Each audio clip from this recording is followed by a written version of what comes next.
Welcome back for another amazing podcast, an episode of Civility Wins, the Family Law Edition. I am Kristen Goss, owner of KWG Family Legal and Mediation Services. We are your knowledgeable, warm, and gracious attorneys.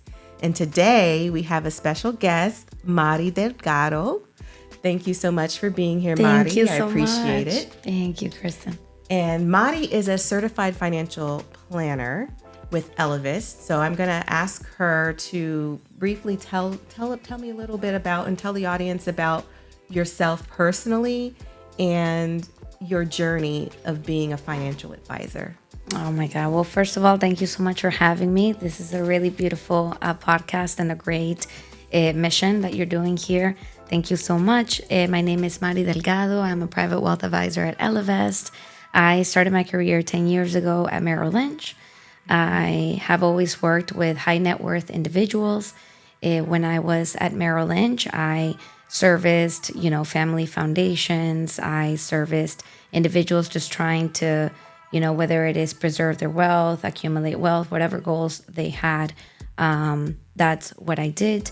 And then over time, I grew the need and the want to have a little bit more impact in my career. And I made a transition to Elevist, where I feel that over my years in the financial industry, I've seen that women haven't been necessarily served the best.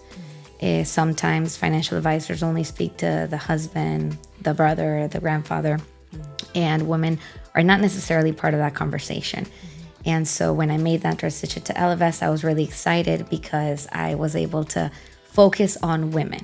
So even though I still have male clients and I love men that are supportive of women, of course, I have a strong focus on educating women, making sure that they feel connected with their money, making sure that they feel, powerful and they know exactly what they're invested in and what they're doing.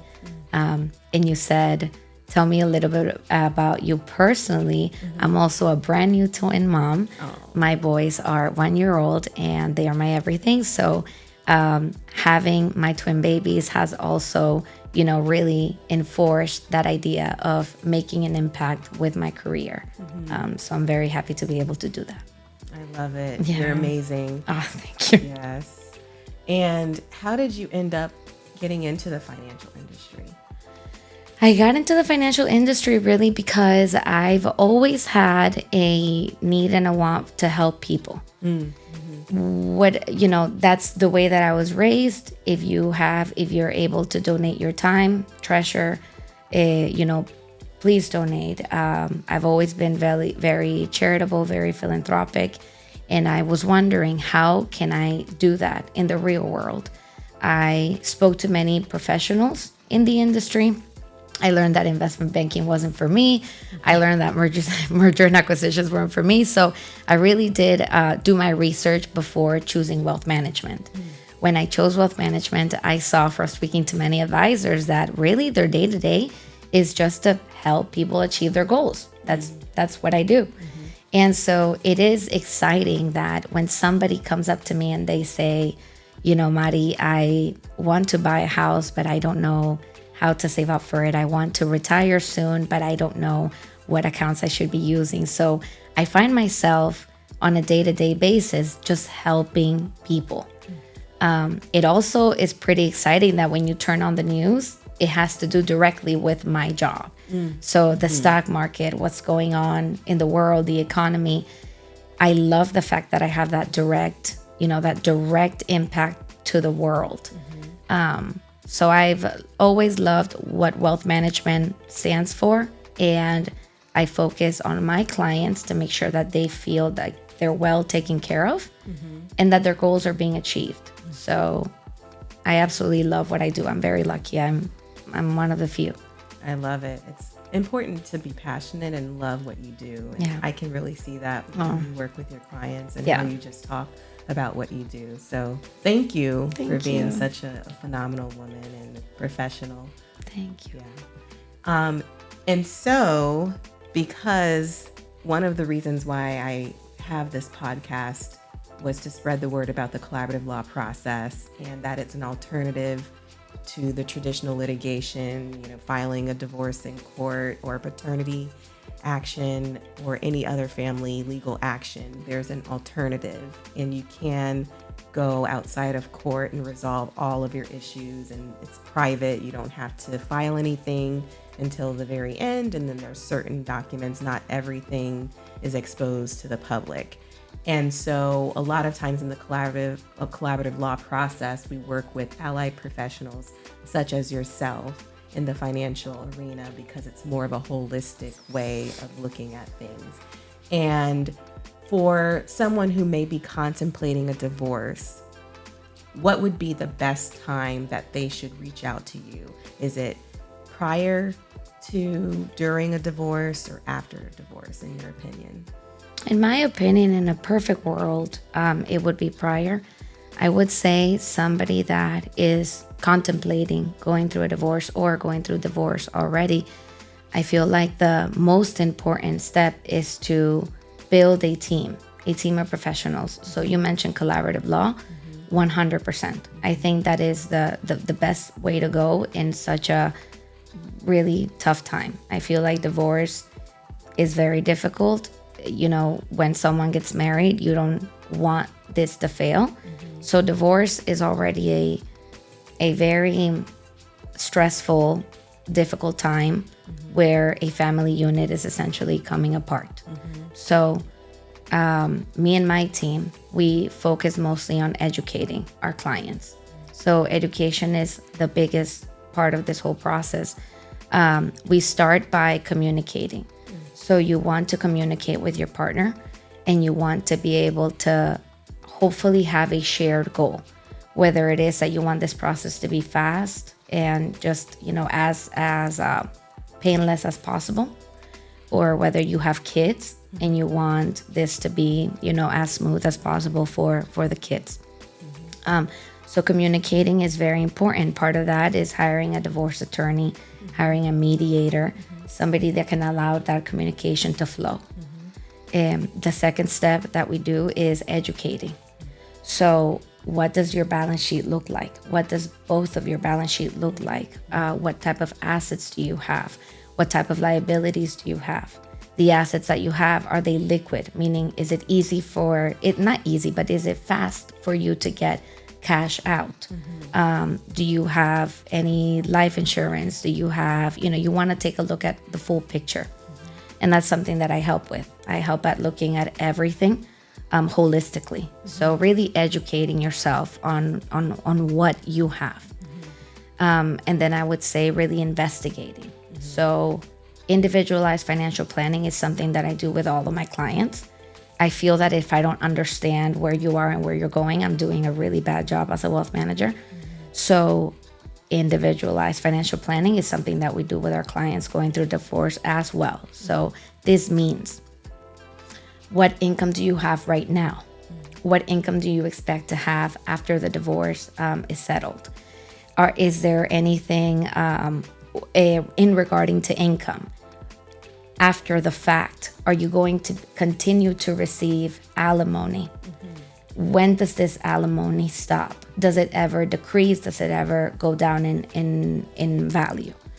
We try to really educate, again, our clients into what that after the fact is going to look like, so that we can really help them make good decisions as we are communicating, as we are in the mediation table. One of the clients that we have been educating, for example, had stocks, right? Pieces of a company, a public company. But when you're speaking to maybe a divorce attorney, a mediator, they're probably looking at trying to make this as equitable, as fair of a split, right? But what we do is really doing a deeper analysis. And for example, if you have $5,000 worth of Chipotle stock and then $5,000 worth of NVIDIA stock, we really bring that out, that part of the education out, because it's very different for you to hold Chipotle versus NVIDIA. Just to give a brief example of the type of things that we're looking into. We're looking into growth rate of those investments, right? Is this something that is on the path to grow a little bit more than maybe a stock that wouldn't grow as fast. We're also taking a look at inflation, right? Making sure that split, it might be fair now. Is it fair later? Will it keep up with inflation? So we're taking a look at everything. So that's really our part of investigating. And then the last step is delegating. I feel that when emotions are high, sometimes you are your worst enemy. And so understanding that and hiring the right person, whether again, it's a team of divorce attorneys, mediators, financial advisors, but having that team vouch for you and you to be able to delegate, it's very important. I've seen so many women throughout my career that have an emotional tie to an asset, like a personal home, that sometimes, the answer is, take everything. I want this to be over with. Let me have my home because of the emotional tie that I have. So we help, right? You and I and the team help educate our clients to make it a very fair and smooth process of something that already is, tumultuous. Yeah, I love that. Having the support of the team is key. Yeah. Have you, and I'm sure you have, had a situation where you're working with someone, they're going through a divorce or they're contemplating a divorce and they want to collaborate and communicate and do all of that. They're there 100%, but it's the other side that is just not cooperating. What advice can you give to someone who may be going through something like that? The best advice that I could give to somebody going through that, and we have seen that, me and my team have seen that, is relying on, in a perfect world, collaborative law. So relying on that team, hoping that that person has also either agreed to mediation or is working with professionals that allow the conversation to be a little bit, smooth between the two professionals. But at the end of the day, and that's why delegating is so important. Hopefully, if you are all right at your job, then you can talk to your client and convince them that delegating is the best course of action for all parties involved. I'm sure you see this day in and day out, how emotions can just be detrimental to the decision-making process. So I think that really you and I would ideally come in and help our clients make the best decision, which part of that would mean please delegate these emotional decisions that you have to make. Wow, delegation is key. It's hard, but it's very hard. Very, very, very necessary. hard. It's very necessary. Tell me, do you have any upcoming projects that you'd like to share with the audience that you're about to do or that you're currently doing? We have, because at the beginning of the conversation, I mentioned how education is so important. A lot of my specific role in the whole process, me and my teams, is to educate. Education. And so what we do, and right now we are doing with two high net worth women that are they're having that conversation with the ex-partner and the team of professionals, both on his side and her side. But really, that is what we're working on right now. We are helping them decide what type of assets should they be focusing on. We're helping them decide through a series of scenarios, and financial planning comes across, plays a very important part in all of this. Analysis on the growth of the assets that we're talking about, the assets that are on the table, analyzing the growth rate of each of them, analyzing if they are going to be keeping up with inflation, and if they're not, what are we going to do about it? How are we going to supplement something that some people might not think about, but for example, alimony. What happens if that ex-partner has a disability, passes away fast, how are we going to supplement for that? Is alimony going to pause? Is alimony going to stop? Is it going to be supplemented by life insurance policies? So currently we're working with 2 women where we're doing a lot of analysis through our financial planning scenarios, where we have the ability to run, best market scenarios, worst market scenarios, really pay attention to overall inflation, but also healthcare inflation is a really important one. So just keeping an eye on everything and helping them both make the best decision for them, not only right now that emotions are high, but for the future. So really painting that picture of what the future looks like is very important. Like I said at the beginning, we offer holistic financial guidance for everyone. All of our clients, we do financial planning for, we do investment management, and we do impact investing for our clients. Can you share a little bit about impact investing? What is that? Yeah, of course. Impact investing is as simple as possible, aligning your money with your values. So, my opinion, everybody already is impact investing. You already are making an impact with your money. What you're purchasing, what you're, how you're moving your money is having a certain impact. Some people are more connected to that impact than others. Some people might have, they might say, I don't want to support any guns, any oil. But I go a little bit deeper.